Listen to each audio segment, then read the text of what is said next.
The handouts or review materials must be treated with utmost confidentiality.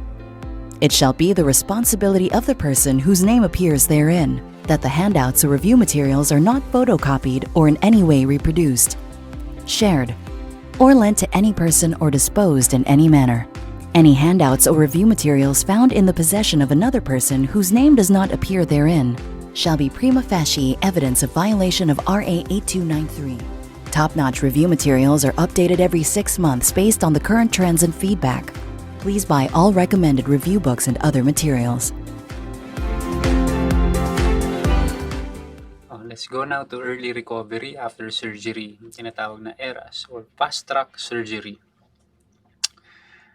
So, globally, not only the American College of Surgeons are recommending yung tinatawag na ERAS. So, yung Philippine College of Surgeons, inadapt na yan in many procedures, although as of now, ang alam ko, sa colorectal procedure siya applicable, yung sa iba pinag-aaralan pa pero sa colorectal established na yan, yung early recovery after surgery.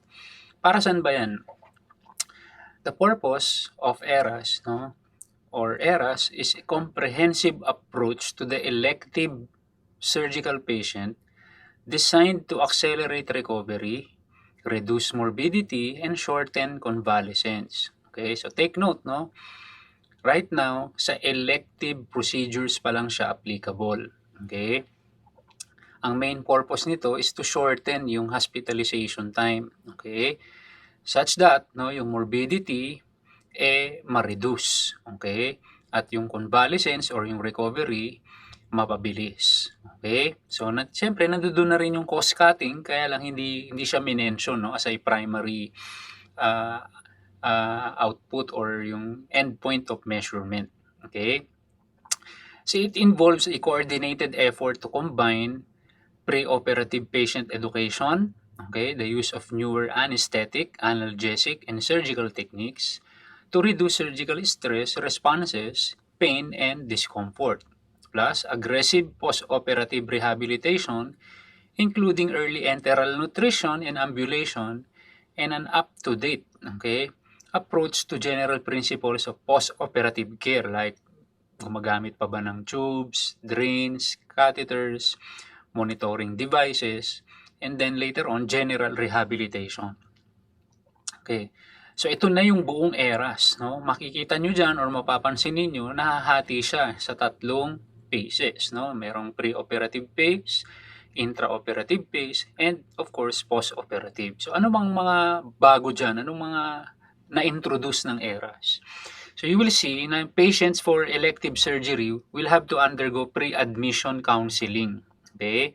And then fluid and carbohydrate loading for the patient's nutritional requirements.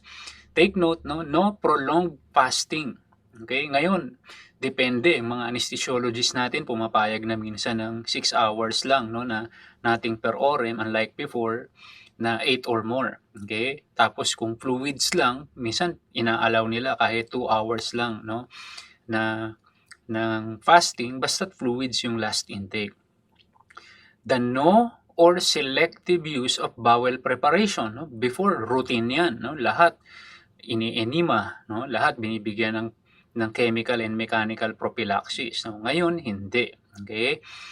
Yung judicious use ng antibiotic prophylaxis, thromboprophylaxis, and wala ng pre-medication. Lahat yon sa pre-op period.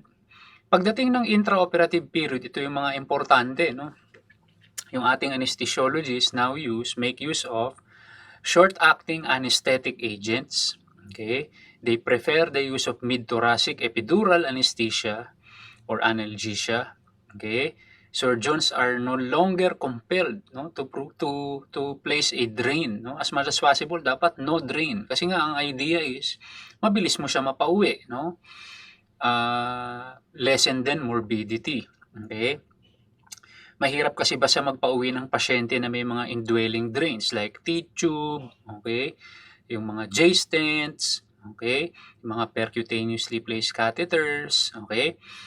And then, avoidance of salt and water overload. Ito yung crystalloid. Okay? Avoidance of overload.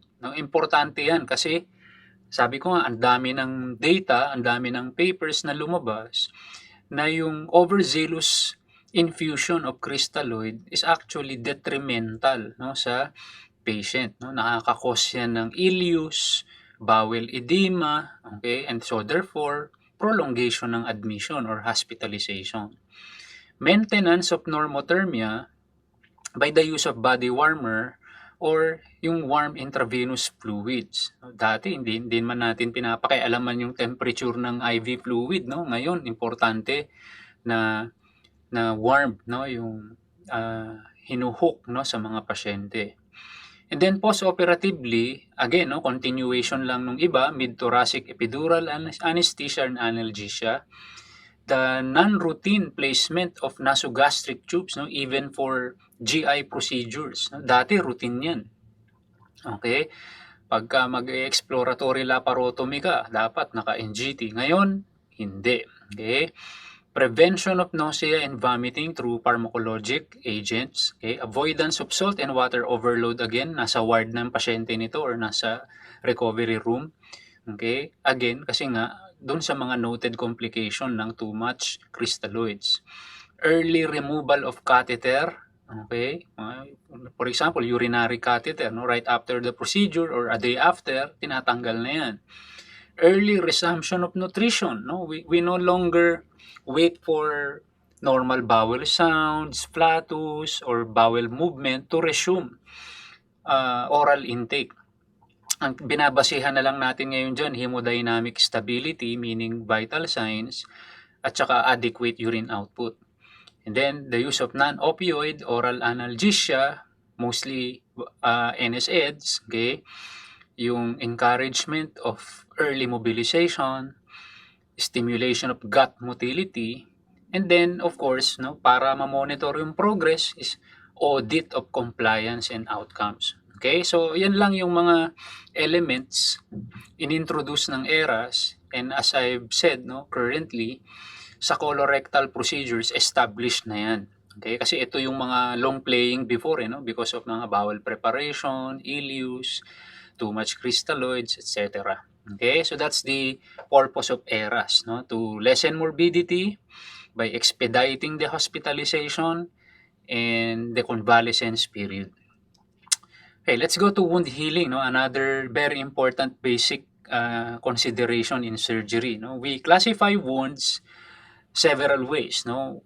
A, whether is it acute or chronic. When we say a wound is acute, this is a wound that has occurred in the past 3 to 4 weeks. More than a month, okay, tinatawag na natin siyang chronic wound.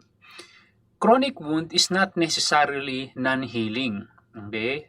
Non-healing wounds are all chronic wounds, but not all chronic wounds are non-healing. Magkaiba yon. Okay?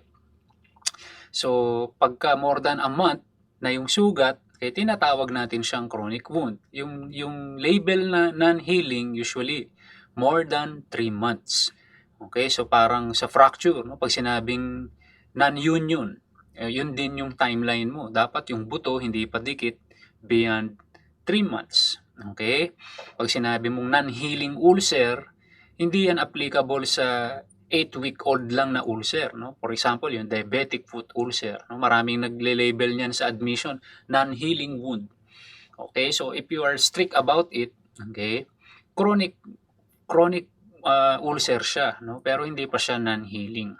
Okay, bakit 3 months? Malalaman din natin later on yun. No? Yun talaga yung parang demarcation when a wound is expected to heal, okay, by natural cause, okay, versus yung hindi na talaga gagaling on its own, okay, without any intervention. Another way is to classify a wound whether it's tetanus prone or non-tetanus prone. Okay, alam na natin ang implication nun, and you have here the table, no? So may mga parameters to consider like age of the wound, configuration, yung depth, mechanism of injury, signs of infection, presence or absence of devitalized tissue, and contaminants. And yung last is yung operative wound class, no? As to examination purposes, ito ang dapat alam ninyo kasi maraming tanong tungkol dyan. Okay?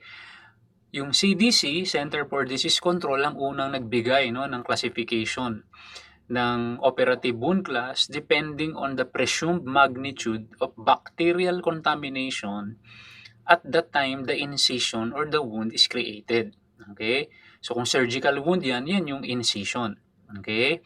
So yung infection rates, depende sa reference ninyo, nababago din yan. No? Merong in-issue ang CDC, meron ding in-issue yung mga ibang societies. Okay? But nevertheless, yung classification is based on that. No? Ano yun? Yung presumed magnitude of bacterial contamination at the time the incision or the wound is created or placed. So we have 4. Meron tinatawag na class 1 or clean, we have class 2 or clean contaminated, class 3 contaminated, and then class 4 dirty. Okay? So describe natin, no? Kailangan medyo mag-spend tayo ng konting time sa table na to, again because ang daming questions related to this. Okay. Pag sinabing class 1 or clean type of wound, ito yung atraumatic and uninfected. There should be no entry of any hollow viscous like genitourinary, gastrointestinal, or respiratory tract. Okay? The wound is primarily closed, no? Kasi yung infection rate, nakikita nyo naman, no? Sobrang baba, no? 1 to 2%. And if necessary, drained with closed drainage like a JP drain. Mga classic examples, mastectomies o mga breast biopsies. Okay? Clean surgery yon. Thyroid surgery, clean surgery rin yan, no? Yung mga hernioplasties na elective, okay? Dapat hindi strangulated. Okay? So kung yung mga reducible hernias, pinropose mo for elective hernia repair or hernioplasty like mesh or yung mga tissue repairs, ang classification nun ay clean. Okay? Operative incisional wounds that follow non-penetrating trauma like in blunt mechanisms. Okay? Let's go to class 2 or clean contaminated. These are wounds involving normal but colonized tissue. Okay, there's already minor breaks in sterile technique. This time, you have violated a hollow viscous. Okay, ito yung genitourinary, gastrointestinal tract, respiratory tract, provided there is no significant spillage of contents. Kumbaga, hindi ka nagkalat, no? Hindi ka nag-spread ng contamination. Okay? So, ano mga classic examples niyan? No? So, operations involving the biliary tract. For example, ano yun? Cholecystectomy in an uninflamed gallbladder. Kasi there is a point in cholecystectomy wherein the surgeon will have to what? Cut the cystic duct, which is a hollow viscous. So, merong potential for spillage of gallbladder content, which is the bile.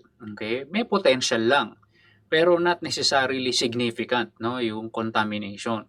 Provided uninflamed siya. Ibig sabihin yung inoperahan mong gallbladder hindi acute cholecystitis, no? Walang mga suppuration, walang gangrene, ganon, no? Appendix, vagina, oropharynx, so mga hollow viscous yan, no? Provided no evidence of infection or major break in technique is encountered. So sa class 2 yun magbebelong, no, as to the classification. Okay? Class 3 or contaminated. Now, these are wounds containing foreign or infected material. Traumatic wounds, open fresh, accidental wounds, gross spillage from GI tract, or entry into infected tissue, bone, urine, or bile. Okay? So yung example ko kanina, hindi na plain gallstone symptomatic, no? Ito ay yung mga acute cholecystitis na ito. O kaya suppurative appendicitis, okay? Is considered contaminated. Okay, operations with major breaks in sterile technique, no? Nag-open cardiac massage ka sa emergency room, for example, nag-resuscitate ka ng dumating na arrested, binuksan mo yung chest. Tapos nag-massage ka ng heart, okay? So major break in sterile technique 'yon. Incisions in which acute non-purulent inflammation is encountered, including necrotic tissue without evidence of purulent drainage. Okay, example guide, dry gangrene. Okay? And yung madali is yung dirty, no? Class 4. This includes all traumatic wounds with retained devitalized tissue and those that involve existing clinical infection or perforated viscera. Organisms causing post-operative infection were present in the operative field before operation. So ano-ano yan? Drainage of abscess, debridement of soft tissue infection, resection of infarcted bowel, ano pa mga pwede dyan? Yung mga bites, no? Human bites, animal bites, pag New Year, firecracker injuries, okay? So ito yung mga class 4, no? Yung mga obviously necrotic and gangrenous.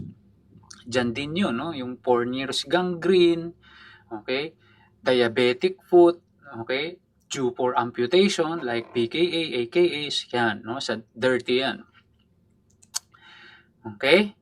So, this is the other table, no? So, baka may makita pa kayo dyan na ibang example, no? Dinagdag natin kasi very commonly asked, okay? So, again, no, yung basis ng classification is the presumed magnitude of bacterial contamination at the time the incision is placed. Ang implication kasi nito or therapeutic implication is when do we give prophylactic antibiotics? No, nagbibigay ba tayo for all classes? No exception? Okay, so we have to define that. No? Pag sinabi nating prophylaxis or prophylactic antibiotics technique or strategy, we do provide or we do give prophylactic antibiotics, okay, for class 2 and up. For class 1, we don't. Okay? Pero may exception, no, sa class 2. Except for class 1D procedures, no. Yung D stands for device. So even if the procedure is considered clean, pero it entails introduction of a device like an implant, okay? Valve replacement, mesh in hernia, okay? Hip replacement, okay? These are all clean procedures, but because of the D, presence of the D, okay, prophylactic antibiotics now become warranted. Okay? So, yun yung exception sa class 1. Sabi natin, prophylactic antibiotics is given routinely for 2 and up. Now, for 2, clean contaminated, may exception ulit dyan. Except for straightforward biliary procedures like lap chole. Okay, naglaparoscopic cholecystectomy ka for a patient with symptomatic cholelithiasis. Yun, pwedeng hindi ka magbigay ng prophylactic antibiotics. But for all the rest, kailangan na, no, for class 2. Now, for 3 and 4, of course, by all means, dapat may prophylaxis. In fact, nagme-merge ang prophylaxis here into empiric antibiotic management and then later on, specific treatment. So, yun, i-define natin yun. No? Meron kasing spectrum ng usage. Pag sinabing prophylaxis, okay, by strict definition, this is the giving of a broad spectrum antibiotic single dose. Okay? Preferably 30 to 60 minutes prior to the incision. Okay? Kaya pag in-order ng surgeon yun sa chart, on call to the OR. Okay? Kapag binababa na or inaakyat na yung pasyente sa operating room, yung nurse dun sa pay ward or sa charity ward, service ward, ibibigay na yung prophylactic antibiotic. Okay, so again, kailangan broad spectrum, single dose, okay, 30 to 60 minutes prior to the incision. Okay, pag nagbigay ka ng another dose, strictly speaking, hindi na prophylaxis yon. Kasi by definition, single dose lang siya eh. Okay? May mga instances, kailan ka dapat magbigay ng subsequent doses. Okay? Ano yun? Nagbago yung classification. Okay? Halimbawa, pinasok mo siya na class 2 sa OR, pero intraoperatively, class 3 pala siya. O kaya, inadvertently, na-convert mo yung class 2 to class 3. No? Nagkalat ka doon, nagkaroon ka ng significant spillage. So, hindi na pwedeng single dose yun. So, post-operatively, magko-continue ka ngayon, no, ng antibiotics. Magme-merge siya sa tinatawag na empiric antibiotic management. Sa empiric antibiotic management, parehas lang, no? Broad spectrum antibiotic din, kanya lang ngayon, it will have to continue for 3 to 5 days. Bakit 3 to 5 days? Kasi ito yung time period nag-iintay ka ng gram stain culture sensitivity results. Okay? And once the result is out, you are to de-escalate. Ibig sabihin, from broad spectrum, gagawin mo na siyang more tailored doon sa growth. Okay? Ang tawag na doon, specific treatment. Okay? So, from prophylaxis to empiric antibiotic management to specific treatment. So, kung hindi mo naman required mag-empiric management at specific treatment, single dose of antibiotic would be enough. Okay? Para doon sa class 1 at saka class 2. Okay? Kung nagpalit lang yung class level intraoperatively o kaya tumagal yung operation mo. No? Usually, for example, nag-appendectomy ka, class 2. Usually, ang duration niyan 4 hours lang. No? Meron kasing mga fixed time na allowable or acceptable. Inaabot ka ng 6 hours.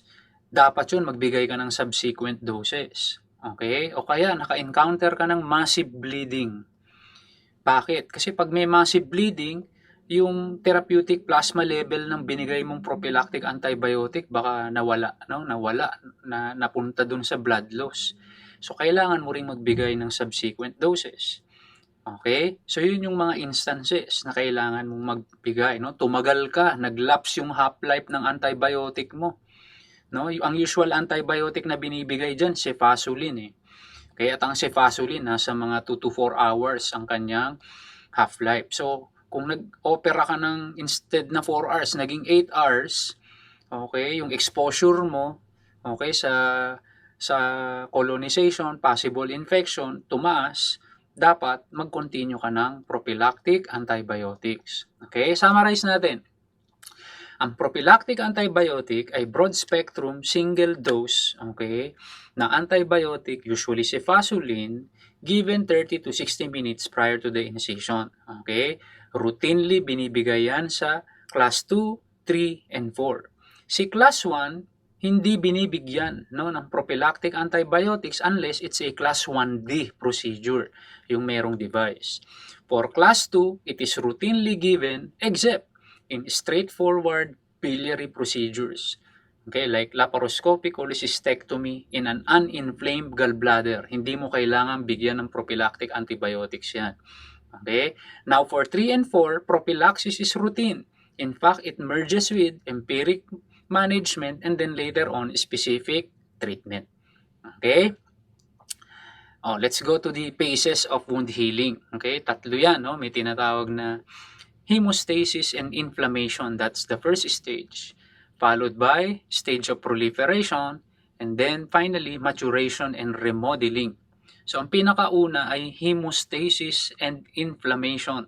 Okay, and makikita nyo sa graph sa baba, meron ka dyan uling y at saka x-axis, okay, yung number of cells. You will see that the first population of cells that enters the wound, okay, are the neutrophils.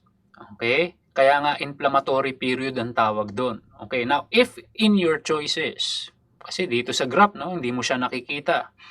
Pero if in your choices there is platelet or platelets, yun dapat ang sagot. Kasi sa site ng injury, nauuna lagi yun yung platelet. Kaya nga ang complete stage 1 ay tinatawag na hemostasis and inflammation.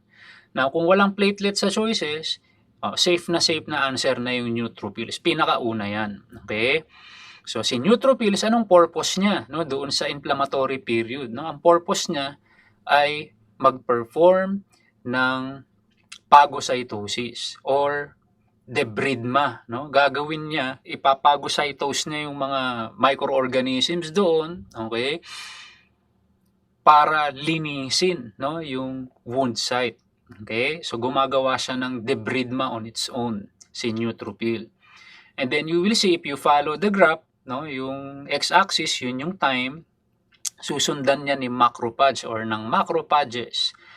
Sa buong team, ng cells na pupunta sa wound, ito ang leader. Ito ang pinaka-importanting cell for wound healing, the macrophage. Sa yung, kumbaga, yung lead regulator Okay? At saka director ng lahat ng nangyayari, no, sa wound, for that wound to heal properly. Okay? Only later on, where yellow, no, yung yellow graph, no, yung fibroblast will appear. Okay? Actually, after 4 days, no, makikita mo dun sa time frame sa taas, no, after the number 4, doon nagsisimula, no, yung proliferation period, no. Proliferation, nagko-coincide yan sa pagpasok ng fibroblast, no, yung gagawa ng collagen. And then later on pa yung maturation and remodeling. Okay, so pinakahuli si lymphocytes. Okay? And then yung sa pinakababa, no, makikita mo, no, meron diyang mga collagen 1 or type 1, fibronectin, collagen type 3, and then yung wound breaking strength, no, in blue. Okay, so you will see that the early collagen that is laid upon, no, in the matrix is collagen type 3. Ito yung immature scar until mapalitan yan ng collagen type 1, yung mature scar. And you will see also that collagen type 1 parallels, no, yung wound breaking strength, yung pink at saka yung blue, parehas sila halos, no, napaakyat tas eventually nagpa-plateau. Ibig sabihin, yung wound breaking strength, ang determinant niyan ay yung amount or presence ng collagen type 1. Kaya lang, hindi kagad yun napuproduce, no? Ang unang nalilay upon doon sa scaffold na tinatawag ng wound ay yung mga fibronectin at saka collagen type 3. Okay? Now, the type of wound healing can be done primarily, secondarily, or tertiary. No? Yung tinatawag na primary, secondary, or tertiary healing. Pag sinabing primary closure, okay, ginagawa natin ito intentionally dun sa mga class 1 wounds. Okay? Kasi malinis naman yan, pwede mong i-close yan. No? Yung anticipated infection rate niya napakababa. So this is done, okay, or the wound is closed, okay, as soon as tapos na yung procedure. Okay, either via staples or sutures. Okay, so it requires clean tissues to be approximated without tension. Okay, so small, clean defect, minimizes risk of infection. Okay, direct approximation o yung mga pedicle flap like sa plastic surgery or skin grafting.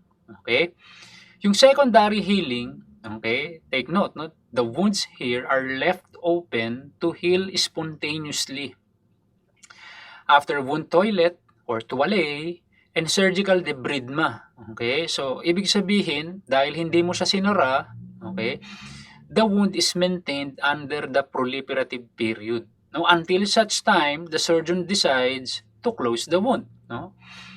Kung delayed primary yan or tertiary healing, or on its own, okay, via wound contraction or epithelialization via secondary healing.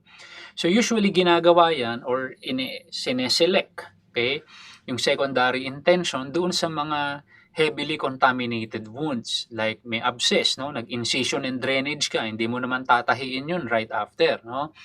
O kaya yung pasyente mo ng New Year, no, may firecracker injury. O kaya dog bite, hindi mo tatahiin yun. Bakit? Kasi alam mo mataas ang infection rate nun eh. So ano ba ina-avoid mo dito? Ang ina-avoid mo dito, magkaroon ng surgical site infection. No, pag sinara mo kasi yung sugat, edi syempre nawalan siya ng egress, no? Nawalan siya ng way para ma-eliminate, no, yung dirt. Okay? So nag-provide ka ng avenue for the microorganism to proliferate, okay? Mag-produce ng abscess, etc. Okay?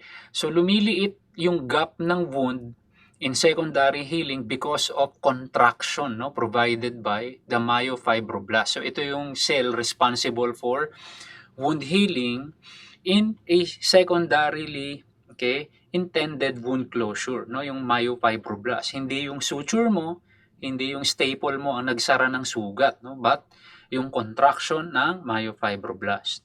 Now yung gitna ng dalawa, no, yung primary and secondary is called tertiary or sometimes called delayed primary.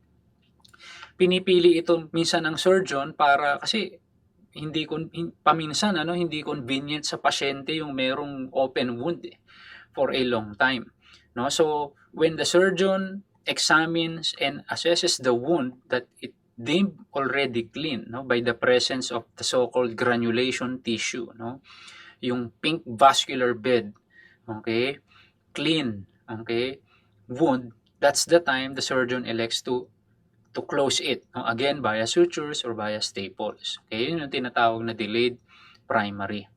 Very seldom kay nowadays that a surgeon closes the wound via secondary intention. No? Before, for example, ruptured appendicitis, dati, ang closure niyan is via secondary healing.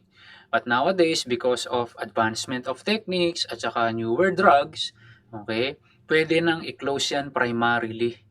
Okay, yung mga ruptured appendices. Kanya lang meron pa ring mga remaining wounds na totally hindi mo pwedeng isara primarily.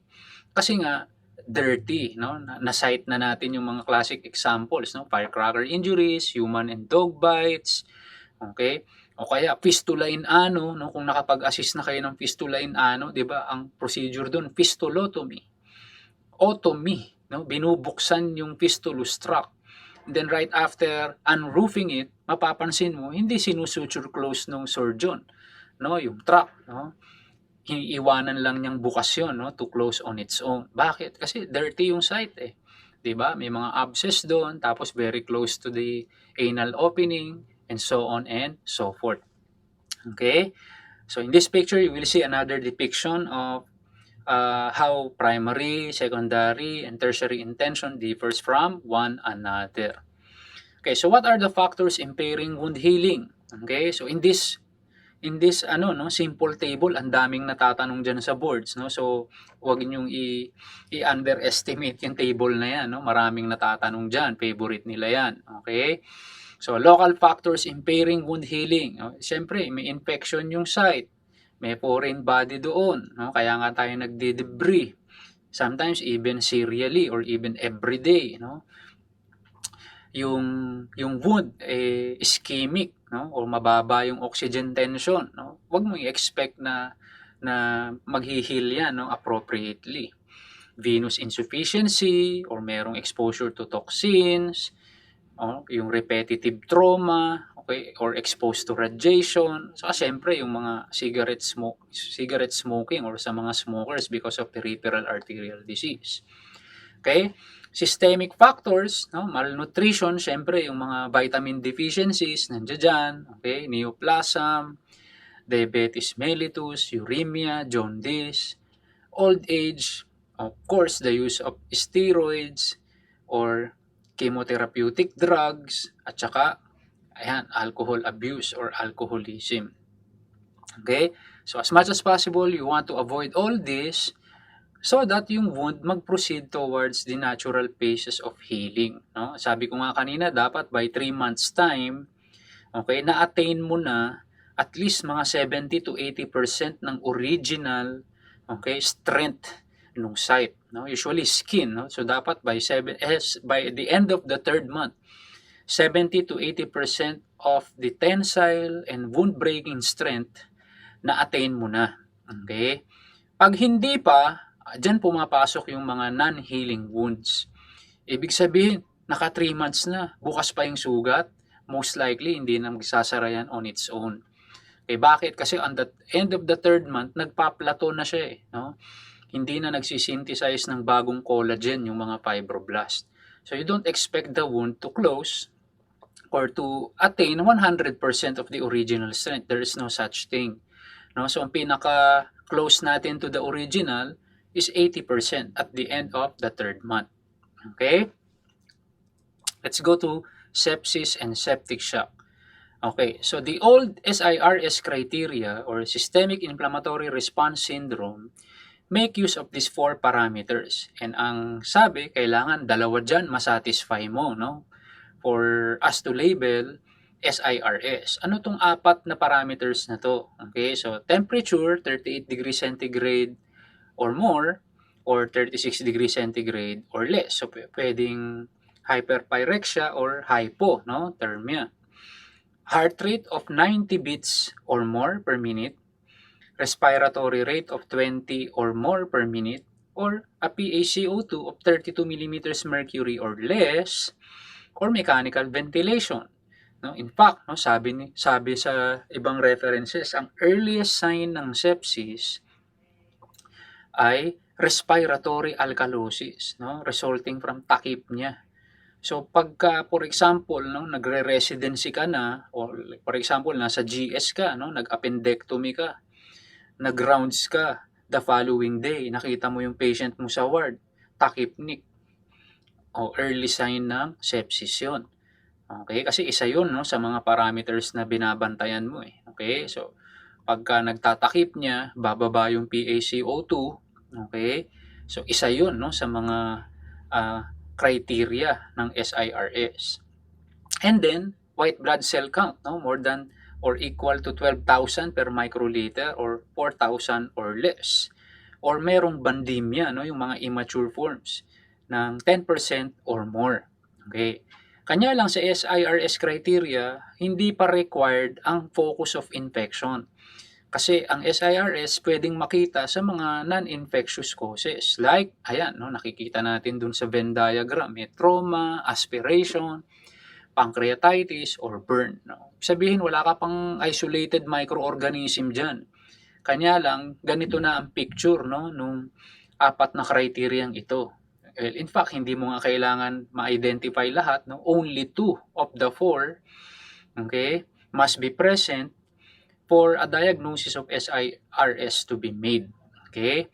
Now, if at the same time you have already a known source of infection, nakita mo yan, dun sa example natin kanina, post-appendectomy, site ng infection yon, from SIRS, napapalitan yung diagnosis mo to sepsis. Okay, in the old definition, may tinatawag pang severe sepsis bago mag-septic shock. Okay? Na nowadays, dahil na-update na yan, wala na, no, yung term na severe sepsis. Ang meron na lang tayo ngayon ay SIRS, and then sepsis, and then septic shock. Okay? Pag sinabing sepsis, according to the latest, no, definition, this connotes life-threatening organ dysfunction. No? Sa old definition kasi, pag may organ dysfunction, tsaka lang tinatawag na severe sepsis. Now, presence of organ dysfunction is already included in the term sepsis. Okay? So, sepsis is a life-threatening organ dysfunction due to dysregulated host response to infection. Definition of organ dysfunction is an increase in the so-called sequential organ failure assessment or yung SOFA score of 2 or more points. Okay? So, tabulation yan ng mga major systems and their values, ina-apply mo or kinukompute mo to arrive at a diagnosis of sepsis. But because that is a tedious table, no? Hindi naman lahat nakakabisado yun eh. At saka nagbabago lagi yan, ano? Paiba-iba lagi yan, yearly or even every 2 years napapalitan yung definition. Meron silang parang quick or shortcut, o pwede mong sabihin eyeballing, okay, way of knowing sino sa mga pasyente mo na nasa ward or nasa ER ang probably septic, no? Yung tinatawag nilang quick SOFA. Okay, it's used to quickly assess patients without the use of laboratory parameters, wherein a score of 2 or more warrants further investigation of organ dysfunction and or escalate the therapy. Diyan mo ngayon gagamitin yung table. Okay? To be sure, to be more specific, more objective, to know whether is your patient septic or not. So, yung quick SOFA or Q-SOFA utilizes only 3, unlike yung SIRS kanina, 4, ano. Tapos, 2 or more of these 3 must be present for you to call it sepsis. Ano yun? Nandyan ulit ang respiratory rate na bago lang yung threshold. Kanina 20, ngayon 22 per minute or more. Kanina walang requirement for sensorium. Okay? Wala ring requirement for blood pressure. Sila yung nadagdag ngayon. No? So meron kang altered mental status at saka systolic blood pressure 100 mm mercury or less. Okay? So compare mo yan sa old definition. Okay? Walang requirement for heart rate at saka white blood cell count at saka temperature. Ang naiwan sa new definition ay respiratory rate. Again, takipnik levels yan. Okay? Ang dinagdag nila ay yung mental status at saka systolic blood pressure. Okay? So, bali tatlong system, no? Pulmonary, central nervous, at saka cardiovascular. Okay, puntahan natin yung definition ng septic shock.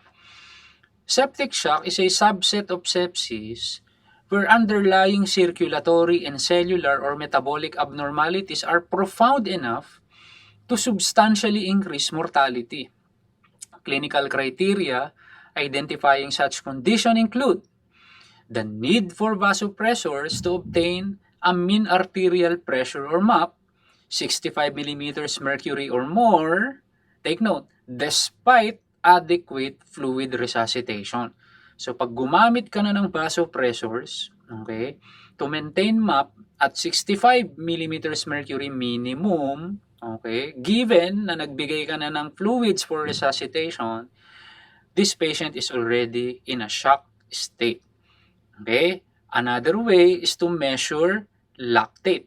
Okay? So, an increase in lactate concentration of more than 2 millimoles per liter in the absence of hypovolemia.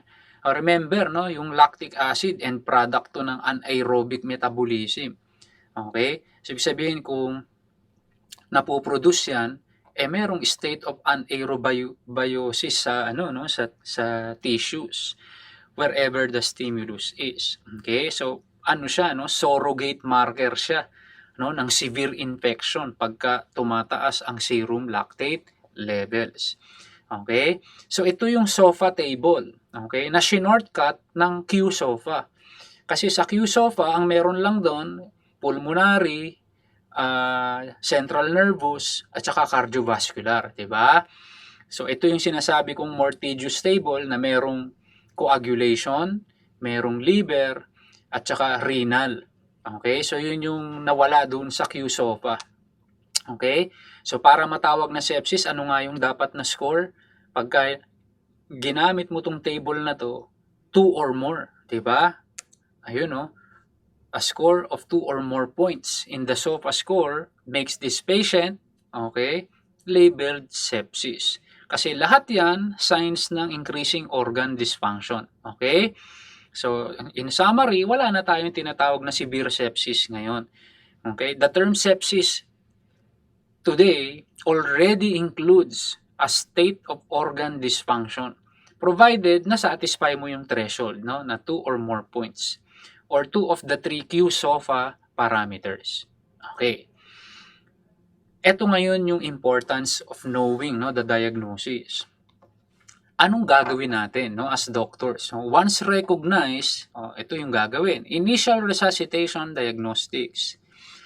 30 milliliters per kilogram of IV crystalloids must be infused in the first 3 hours. No, importante yung ano na yon, no, yung parang golden period na yon.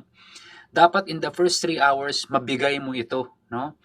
And that volume is even bigger, no, sa fluid resuscitation we do in trauma, no? Mayroon tayong separate discussion noon kasi sa trauma, those arriving in shock, okay, ang fluid challenge dun nasa 20 ml per kilogram lang. O makikita mo dito, mas mataas sa sepsis, no? Septic shock. 30 ml in the first 3 hours. Tapos may target ka, no? Your target MAP should be minimum 65 millimeters mercury again. And then you will have to start doing cultures before starting, no, your empiric antibiotics. Okay? So yung antibiotic, empiric IV, and then we adjust, no? Just like I've mentioned a while ago, no? Pagka meron ka ng culture sensitivity result, nagde-de-escalate ka. Ibig sabihin, from broad spectrum, ginagawa mo na siyang narrower spectrum. Ibig sabihin, more focused doon sa growth, okay, na na-isolate mo. And then source control. Emergent surgery, drainage, evacuation kung identified na yung site. For example, periappendiceal abscess ito. O kaya merong diverticulitis na perforated. Okay? So, kailangan ma-drain mo yun, ma-evacuate mo yung source ng infection. Otherwise, lahat ito mute and academic. No? Kasi yun yung pinanggagalingan, no, ng problema. And then vasopressors, ang first choice, norepinephrine, And then we have vasopressin, epinephrine, the use of inotropes like dopamine or dobutamine. Lahat ang goal niyan ay 65 millimeters mercury or more sa mean arterial pressure. So yung mga values dito, this time is very important to remember, no? Kasi mataas ang mortality ng sepsis at saka ng septic shock, no? Sepsis nasa mga 40%, ang septic shock more than 50%. Okay? Kaya nga ini-stress nila yung timing, no, ng correction at saka ng intervention. Steroids, those unresponsive, okay? Septic shock, ibig sabihin nag-infuse ka na, no, ng fluids, hypotensive pa din. Pwede kang magbigay ng IV hydrocortisone 200 mg per day. Sa blood transfusion, ano yung mga triggers, no? Yung packed red blood cell for hemoglobin levels less than 7. Ibig sabihin yan ang threshold. Kung ang hemoglobin level ng pasyente ay above 7, hindi ka muna magpapatransfuse. Okay? Although ang normal ng hemoglobin, alam naman natin, malayo, no? Nasa 12 to 14 kung babae, 14 to 16 kung lalaki. Hindi ibig sabihin na nasa 10, nasa 9, magpapatransfuse ka na. Okay? Ang threshold ay less than 7. Sa platelet transfusion, andyan din ang numbers to remember. Okay?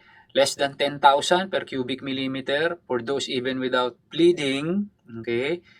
Or more or less than 20,000 per cubic millimeter only for those at high risk for bleeding, or yung may active bleeding more than 50,000. So, ibig sabihin, ang normal platelet levels kasi nasa 150,000 to 400,000. Kung meron kang pasyente, nagpa-CBC with adequate platelet count ka, ang lumabas 100,000 lang, eh hindi pa threshold yun para magpa-platelet transfusion. Okay? Hindi pa. Kahit less than normal pa siya. Okay? So, ito yung mga numbers to remember, no, when to request a platelet concentrate transfusion. Mechanical ventilation, no, yung target tidal volume is 6 ml per kilogram, and then yung maximum plateau pressure should be less than 30 cm water. Target glucose is less than 180 mg per deciliter, and then yung early consideration, no, for intermittent hemodialysis or continuous hemodialysis for those requiring renal replacement, and obviously prophylaxis for venous thromboembolism, okay, stress ulcers by the use of PPIs, at saka ventilator acquired pneumonia. Following an infection, a 68-year-old woman developed gram-negative septicemia, which statement is true for gram-negative bacterial septicemia. Okay, is it A? Pseudomonas is the most common organism isolated. Now, that is wrong, no? Kasi right now it is Escherichia coli. B. Adverse changes can be accounted for by lipid A release. Let's check letter C. The cardiac index is low. The central venous pressure is high. Or E. It usually follows severe pulmonary infection. Nowadays, it usually follows urinary infection, no? Hindi na pulmonary. So, mali na rin yung letter E. The CVP or the central venous pressure, no, the pressure within the vena cava or the right atrium is expected to be low in sepsis or in septicemia. Kasi meron kang widespread dilation ng circulation dyan eh. Okay? Nagkakaroon ng parang peripheral pooling, no, similar to what is happening in neurogenic shock, no? Widespread vasodilation. Bakit? Kasi nagpo-produce ng nitric oxide yung no, yung organism, yung septic focus. So, kaya sila nagsha-shock, kaya sila nagha-hypotension. And since walang bumabalik na effective blood volume sa right side ng heart, okay, eh ang CVP nito dapat mababa, hindi dapat mataas. Okay? Ang cardiac index naman, depende, no, sa early sepsis, hyperdynamic ang circulation eh. Doon lang sa late sepsis yan bumababa. So ang right answer here is letter B, no? Adverse changes o yung gram-negative septicemia is due to lipid A or endotoxin or lipoprotein A. Marami kasing pangalan yan eh, no? So lipid A, lipoprotein A, or endotoxin. Kaya minsan ang tawag ay endotoxemia or gram-negative septicemia. Okay? Oh. Sabi natin, no, ang most common site or source ay urinary, followed by pulmonary. And then ang third ay surgical site infections. So puntahan natin, ano ba yung SSIs? Okay, these are infections of the tissues, organs, or spaces exposed by surgeons during performance of an invasive procedure. Merong mga parameters or merong mga criteria, no, to satisfy in the diagnosis of an SSI. Ang unang criteria or unang criterion, okay, is yung anatomic level. No? So pag sinabing superficial SSI or incisional SSI, the infection is limited to the skin and the subcutaneous tissue. Pag sinabing deep incisional, it has extended, no, down to the fascia and the muscles. Pag sinabing organ or space, there is a major organ or a major body space that is involved. Like, for example, abdominal cavity, pelvic cavity, pleural cavity, o kung organ, liver, spleen, appendix, etc., etc. So yan ang surgical site infection as to the anatomic site. Isa pa is yung presence or absence of the following, no, requirements. Okay, yung duration as per the definition, no, ng CDC, no. Ang SSI ay isang infection happening within 30 days after the operation. Okay? Within 30 days after the operation. And the infection involves, kung superficial yan, only the skin or the subcutaneous tissue. And at least one of the following. Only one, no? At least one. Purulent drainage with or without lab confirmation from the superficial incision. So kung may pus, okay, nangyari or na-observe within 30 days ng operation, SSI yun.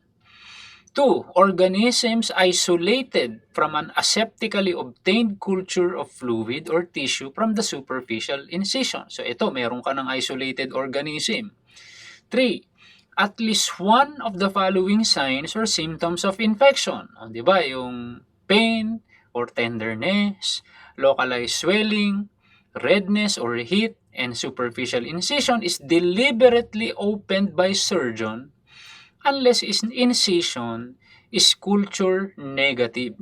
Okay? So, pag ginamit mo yung criterion na yan, okay, kailangan culture positive. Kasi kung culture negative, hindi mo magagamit yung rubor, calor, dolor, tumor, punctulesa. Okay?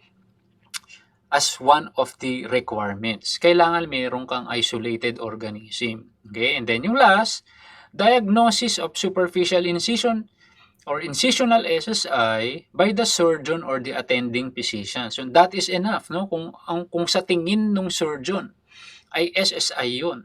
Okay? At nangyari yan within 30 days from the incision, that can still be labeled an SSI. So nagbabago lang dyan yung anatomic level. Okay? Pero yung mga requirements na yun as is yun, no? Nauulit yon. So kung deep incisional, this time kasama na yung muscle, kasama na yung fascia. Kung organ slash space, kasama na yung organ or yung major cavity. Okay? So ganun ang surgical site infection.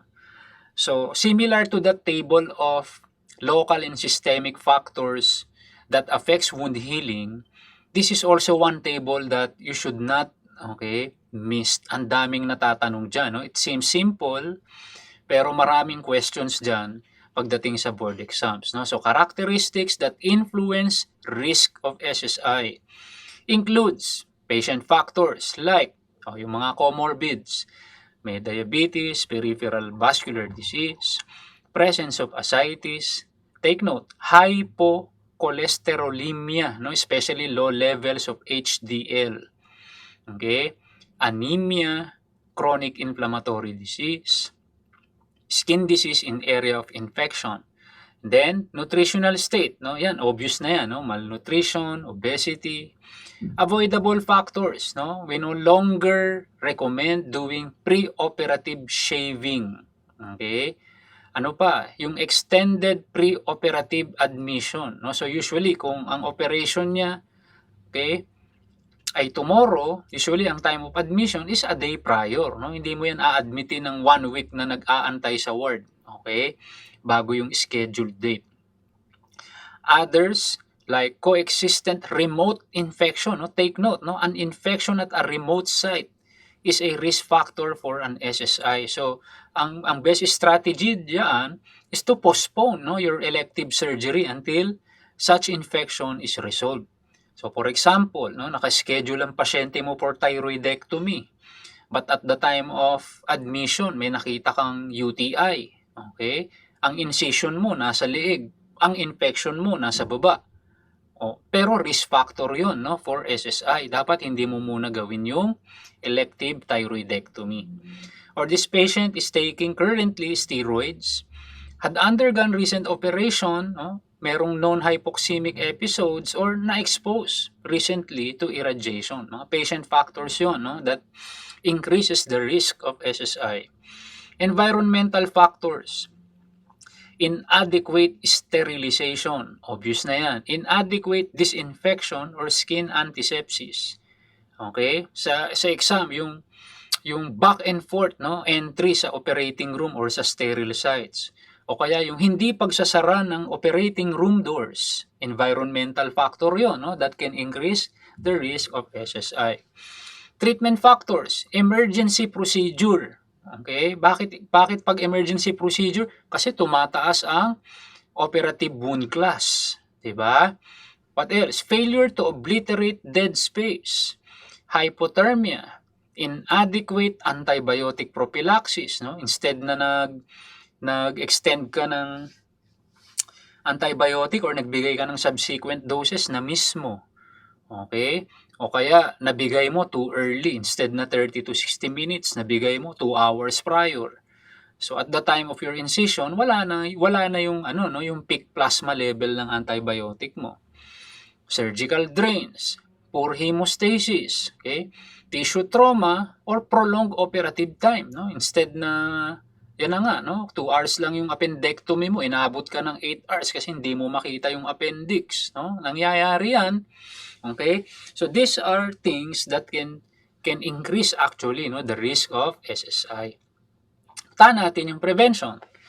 Okay, so parenteral antimicrobial prophylaxis. Okay, so give pre-op antibiotics only when indicated based on clinical practice guidelines and timed such that a bactericidal concentration of the agents is established in the serum and tissues when the incision is made. Okay? So only when indicated, like class 1, magbibigay ka ba? No. Okay? Only when it's class 1D. Okay? So for clean and clean contaminated procedures, no need to administer additional, kasi ang definition nga ng prophylaxis, single dose, di ba? Single dose. So kailan nga nagbibigay ng additional? O sabi natin, no, nag-lapse yung half-life ng antibiotic mo. Ano pa? Tumagal yung procedure mo. Ano pa? Naka-encounter ka ng significant blood loss. Non-parenteral antimicrobial prophylaxis, okay, do not apply, okay, ointments, solutions, or powders to the surgical incision for the prevention of SSI. And then consider the use of antibiotic-coated sutures, no, like triclosan, in the prevention of SSI. Yung glycemic control, no, ang target glucose level ay less than 200. Meron na namang panibagong level dito, no? Tandaan natin, ano nga yung target glucose level sa sepsis? Less than 180. Sa SSI, less than 200. Okay? In patients with and without diabetes. Antiseptic prophylaxis. Advise patients to shower or bathe full body with soap or an antiseptic agent on at least the night before the operative day. Okay? And then perform intra-op skin preparation with an alcohol-based antiseptic agent unless contraindicated. The use of plastic adhesive drapes, okay, with or without antimicrobial properties is not necessary for the prevention of SSI. Okay? Parenteral antibiotics recommended For surgical prophylaxis, preoperative dose timing of administration is within 60 minutes before incision. I mentioned a while ago, no? Within 30 to 60 minutes before incision. O baka tanungin nyo, Dok, alin ba sa dalawa? Parehas acceptable yan. Basta't huwag kang lalagpas ng 60 minutes, no? For all other antibiotics, or 120 minutes for vancomycin. Okay, so yan ang kanilang recommended timing. Most cases can be treated with a single dose. Redosing to ensure adequate concentrations of the antimicrobial if the duration of the surgery exceeds 2 half-lives of the antimicrobial and there is excessive blood loss. Okay? Vancomycin is not recommended as a preferred choice for any procedure unless advised by the hospital's infection or infectious disease section. Okay? So, ito yung table, no? Summarizing, okay, yung mga different sites, yung antibiotic drug of choice, at saka yung mga alternative, no, for those with hypersensitivity. And so, you will see from cardiovascular surgery down to breast and hernia, okay, mostly we utilize cefazolin, no? Broad spectrum yan. Okay? Take note, no, yung highlighted, no? Biliary tract laparoscopic low risk, none. Ano nga ang wound class ng laparoscopic cholecystectomy and inflamed gallbladder? Class 2 or clean contaminated. Nagbibigay ba sa class 2? Yes, pero siya ang exception, 'di ba? Sa class 1 nagbibigay ba? Only when it is class 1D yung merong device. Okay? Kung magbibigay ka, dapat 30 to 60 minutes prior to the incision. Lalo na kung cefazolin yan. Okay? Pero kung vancomycin, 2 hours. Nagbibigay ba ng additional doses? Yes, pero dapat may masatisfy kang scenario or requirements. Okay? Ano yun? Nag-lapse yung half-life ng antibiotic mo, o yung procedure mo, more than 2 half-lives ng antibiotic, naka-encounter ka rin ng significant blood loss. O kaya, unexpected intra-op finding, no? Ang assumption mo, class 2, pagbukas mo, hindi pala, class 3, class 4 pala. O kaya, inadvertently or accidentally, na-convert mo yung class 2 to class 3. Mag-extend ka ng prophylactic antibiotic from prophylaxis, single dose, to empiric, okay, 3 to 5 days. That will merge to specific treatment or de-escalation pag meron ka ng culture and sensitivity results. Okay?